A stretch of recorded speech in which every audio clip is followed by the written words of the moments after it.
বেলা গড়ানোর সাথে সাথে কিন্তু আমি ভোট কেন্দ্রে ভোটারদের সর্বোপস্থিতি লক্ষ্য করছি। বিশেষ করে সকাল থেকে কিন্তু ভোটারদের উপস্থিতি একটু ধীর স্থির থাকলেও সময় গড়ানোর সাথে সাথে বেলা বাড়ার সাথে সাথে আমি ভোটারদের উপস্থিতি দেখতে পেয়েছি।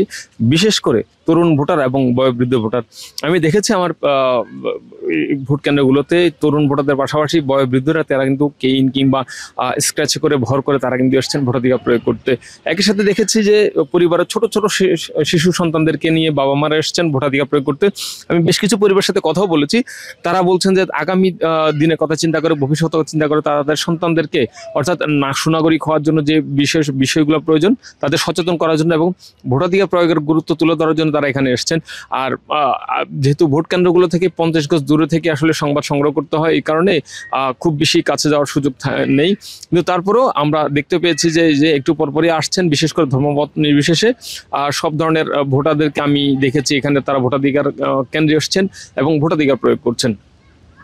আপনি জানেন যে এই যে নির্বাচনে অর্থাৎ আগামী 4 বছর নিউ ইয়র্কের শাসনভার কে গ্রহণ করবেন, কে কার দায়িত্বে, মূলত এই সবগুলো বিষয় তত্ত্বাবধান করা হবে। সেসব বিষয়গুলোর সিদ্ধান্ত নির্ভর করবে আজকের এই নির্বাচনের উপর। অর্থাৎ আজকে যিনি বিজয়ী হবেন তার উপর নির্ভর করবে আগামী 4 বছর নিউ ইয়র্কের আসলে সবগুলো বিষয় কিভাবে দেখভাল করা হচ্ছে। এই জন্য ভোটাররা ভোট দেওয়ার ক্ষেত্রে তারা বেশ কিছু বিষয় বিবেচনা করছেন। জীবন মানের উন্নয়নের পাশাপাশি যাতায়াত সহ চাকরি এবং নিরাপদ, অর্থাৎ নিউ ইয়র্কে আরো বেশি নিরাপদ, আরো বেশি বাসযোগ্য করার বিষয়গুলো তারা বিবেচনা করছেন। আপনি জানেন যে যেহেতু এই নির্বাচনের এখন পর্যন্ত 3 জন প্রার্থী আছে কাগজে কলমে, কিন্তু 2 জন প্রার্থীর মধ্যে সব প্রতিদ্বন্দ্বিতা হচ্ছে এটা আমরা বলতে পারি।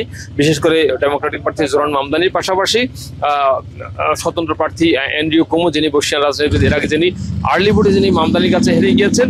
এই 2 জন প্রার্থী মূলত এই নির্বাচনে প্রতিদ্বন্দ্বিতা করছেন আমরা সামনে দেখতে পাচ্ছি। বিশেষ করে যেহেতু এই নির্বাচনকে কেন্দ্র করে সাধারণ মানুষের মধ্যে বেশ কিন্তু আগ্রহ রয়েছে।